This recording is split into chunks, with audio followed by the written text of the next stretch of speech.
Donc, nous sommes juste à côté de Capitol Reef en ce moment dans un camping gratuit et dispersé. Les résultats de l'autopsie confirment que les restes retrouvés dans le Wyoming ce week-end appartiennent à Gabby Petito. Comme nous l'avons signalé, la jeune femme de 22 ans a disparu alors qu'elle était en vacances avec son fiancé, Brian Laundrie. Il est revenu du voyage sans Petito. Ils étaient amis au lycée. Ils ont tous deux obtenu leur diplôme du lycée Bayport Blue à Bayport, dans l'État de New York, et ont commencé à se fréquenter en mars 2019. Il se trouve que leur amitié s'est ravivée et s'est rapidement transformée en quelque chose de plus sombre. La relation était intense et les choses ont évolué rapidement. En juillet 2020, ils étaient fiancés. Mais au-delà de la façade parfaite que Gabby Petito avait créée pour ses abonnés sur les réseaux sociaux, il y avait une relation beaucoup plus instable. Rose Davis, la meilleure amie de Petito à l'époque, se souvient de cette instabilité. De l'extérieur, il est très charismatique. Donc, il semble très affectueux et il ne fait aucun doute dans mon esprit qu'elle l'aime et je le sais. Et d'après ce que j'ai toujours vu, il l'aime. Eh bien, nous étions censés aller danser en ligne. C'était une soirée entre filles, et elle est à environ 30 minutes de chez moi. Et à mi-chemin, elle s'est rendue compte qu'elle avait perdu sa carte d'identité. Et donc, ça a provoqué une très grosse dispute, parce que Brian ne voulait tout simplement pas qu'elle sortait. C'était un problème de jalousie. Et ça a provoqué une énorme dispute entre eux. Et elle est venue, a pleuré et m'a juste raconté ce qui s'était passé et m'a raconté tout ce qu'elle était prête à me dire. Ce serait un voyage inoubliable. Gabby a acheté ce qui allait être son véhicule à elle et à Brian pour le voyage en voiture en décembre 2020, un van Ford blanc, qu'ils allaient modifier plus tard. Leur plan avait été soigneusement élaboré, un voyage sur la côte ouest américaine, où ils s'arrêteraient pour explorer les parcs nationaux et d'État. Gabby est restée en contact régulier avec ses parents tout au long du voyage, comme elle le faisait toujours, et s'est assurée de tenir ses abonnés au courant de ce que les Laundrie faisaient. Il était facile de joindre Gabby. Après tout, elle était impliquée sur les médias sociaux. Enfin, elle l'était jusqu'à ce que, soudainement, elle ne le soit plus. 2 mois après le début du voyage, un témoin a appelé le 911 pour signaler un incident de violence conjugale.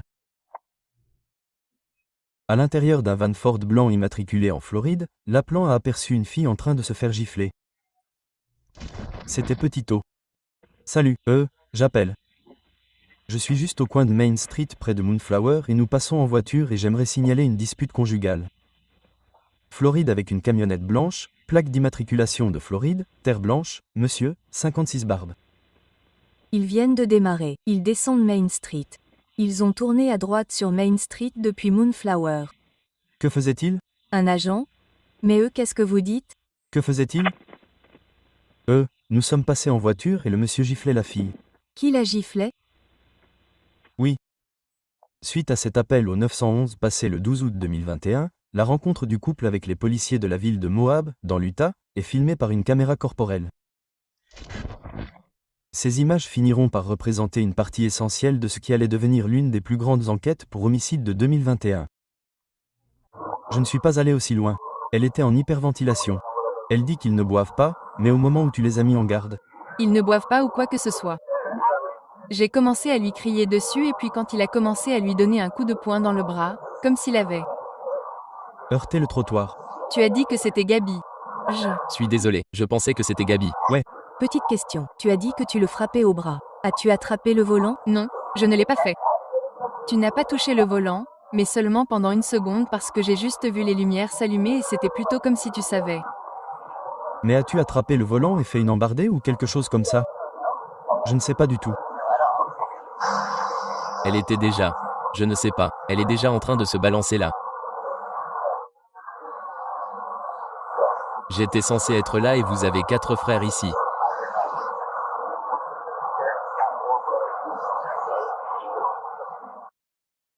Le couple a décrit leur altercation comme beaucoup plus insignifiante que ce qui avait été signalé initialement aux policiers.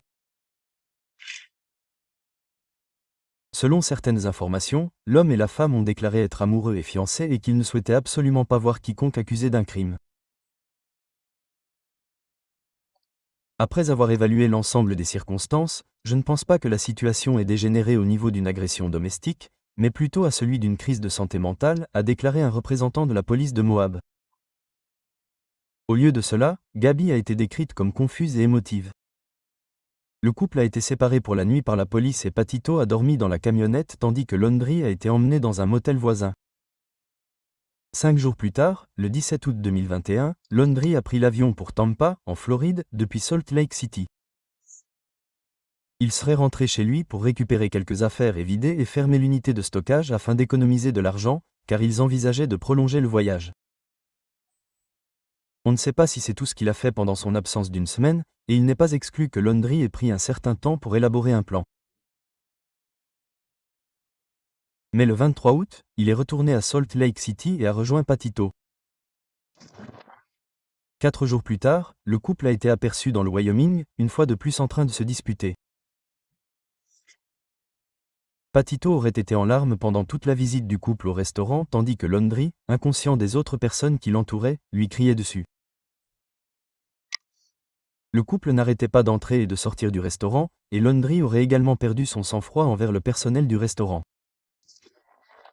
Le 29 août, 2 jours après l'incident du couple au restaurant, Miranda Baker et Norma Jean Jalavic ont emmené Laundrie à 2 reprises alors qu'elles étaient dans le Wyoming.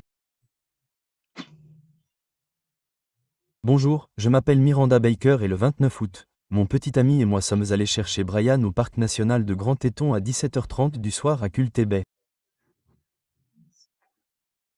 Entre la dernière altercation du couple et le moment où Laundrie a été aperçu le 29 août, il y a un écart complet dans leur chronologie. L'affaire suggère que ces 2 jours ont été cruciaux pour trouver un motif concret derrière la crise. Pourquoi le couple se disputait-il? Et quel motif aurait pu mener à ce que Laundrie était sur le point de faire? À cette date, les parents de Patito avaient perdu la plupart des contacts avec leur fille. Baker a emmené Laundrie au camping dispersé de Spread Creek. Et de là, Jalavic est venu le chercher à 18h15, quelques minutes seulement après que Baker a enregistré Laundrie sortant de son véhicule. Le lendemain, la famille de Patito a reçu son dernier texto de leur fille. À ce stade, on pense que le couple se trouvait dans le parc national de Grand Teton, dans le Wyoming. Nous nous téléphonions et nous envoyions fréquemment des textos sur FaceTime. Elle m'a tenu au courant de tout ce voyage. Est-ce que ça a commencé à diminuer? Sa communication a-t-elle commencé à s'estomper? Non, pas avant. Point E. J'ai reçu un texto le 30. C'était la dernière communication que j'ai eue. Patito n'a écrit aucun service à Yosemite et c'était tout. Sa famille a immédiatement suspecté que le texto n'avait pas été envoyé par leur fille, mais n'y a pas trop réfléchi. Après tout, même si Brian leur avait envoyé un texto à la place, cela aurait dû signifier qu'elle était en sécurité parce qu'il l'aimait, n'est-ce pas? Mais tout ce que Brian ressentait pour Gabi n'était pas de l'amour. Il n'existe aucune trace de ce qui s'est passé entre le 29 août et le 1er septembre. Mais voici notre théorie. Patito était depuis longtemps victime de violences conjugales. Ses amis l'ont vu, ses parents l'ont vu, mais Gabi ne l'a pas vu. Et après tout, elle était la seule à pouvoir changer d'avis. Gabi est donc restée avec Brian. Elle allait même l'épouser. Elle est restée avec lui malgré ses crises, malgré ses menaces et sa possessivité. Et elle espérait qu'en faisant mieux, elle pourrait le réparer. Dans de nombreux cas, cela serait vrai. Mais Laundrie était profondément instable. Les récentes entrées de journal intime qui ont été récupérées auprès de Laundrie ainsi que les rapports précédents sur son comportement suggèrent qu'il manquait souvent de contrôle sur ses actes et avait tendance à prendre des décisions drastiques. Gabi s'est retrouvée au milieu de tout cela. Entre le 29 et le 30 août, ils ont recommencé à se disputer. Laundrie a probablement frappé Patito. Ce n'était pas la première fois, mais cette fois-ci, il s'est rendu compte qu'il ne pouvait pas s'arrêter. Et bien assez vite, Gabi, dont la seule erreur était d'être confiante, fut trahie par l'homme qu'elle pensait l'aimer. Et elle mourut lentement, les mains de raie autour de son cou. Mais seulement 2 jours après le dernier texto de Patito, Laundrie retourna au domicile familial à Northport, en Floride, et Brian était seul. Quelques jours plus tard, les 3 enfants partirent pour un camping à environ 120 km de chez eux. Pendant ce temps, la famille de Gabi n'avait plus eu de nouvelles de leur fille. Le 11 septembre, près de 2 semaines après que la famille de Patito eut eu de ses nouvelles, et après avoir passé de nombreux appels demandant l'aide de la famille Laundrie pour la retrouver, Patito fut porté disparu. La police de Northport se rendit au domicile des Laundrie dans l'espoir de leur parler de la disparition de Patito. Au lieu de cela, ils furent accueillis par l'avocat de la famille de Ray qui leur fournit les coordonnées de la famille. Le 15 septembre, Laundrie retirait plus de $1000 en utilisant la carte de Patito, après quoi une recherche fut lancée pour retrouver l'homme. Le lendemain, dans une lettre lue par la famille Patito, les parents ont été exhortés à aider à la recherche de leur fille. C'est effrayant et déchirant. Je ne sais pas comment le décrire pour être honnête avec vous. Nous sommes à court de temps et nous avons peur pour Gabi. Nous pensons qu'elle pourrait être en danger et nous voulons juste qu'il parle. Dites-nous simplement où était-elle, où l'avez-vous laissée? Vous savez, je voulais juste savoir ce qui s'était passé. Et je suis en colère maintenant. Comme vous pouvez le voir, je suis plus que frustrée. Vous savez, en tant que mère d'une autre mère, je supplie sa mère de le faire parler ou au moins que les parents disent quelque chose. En réponse, Terry a demandé à la police de se rendre à leur domicile le lendemain, date à laquelle ils ont révélé qu'ils n'avaient pas vu Brian depuis le 14 septembre. 5 jours plus tard, le 19 septembre, les restes de Gabi Patito ont été retrouvés à Grand Teton, dans le Wyoming. C'est près d'un mois plus tard que la cause du décès de Patito a été rendue publique. Gabi a été étranglée à mort. On Espérait juste qu'à ce moment-là, elle se trouvait dans un endroit où elle voulait être, en train de regarder les magnifiques montagnes. C'est quelque chose qu'on ne pense jamais voir. On ne pense jamais que ça va être à soi. C'est juste surréaliste. Une semaine après la publication de la cause du décès de Patito, des restes humains ont été retrouvés dans la réserve Carlton en Floride. Un carnet appartenant à Laundrie a également été retrouvé. Un mois plus tard, il a été confirmé que Laundrie était mort d'une blessure par balle qu'il s'était infligée. Il ne pouvait pas supporter la culpabilité. Le 21 janvier 2023, après que le contenu du manuel d'Offray a été examiné, un passage contenant une confession tragique a été publié.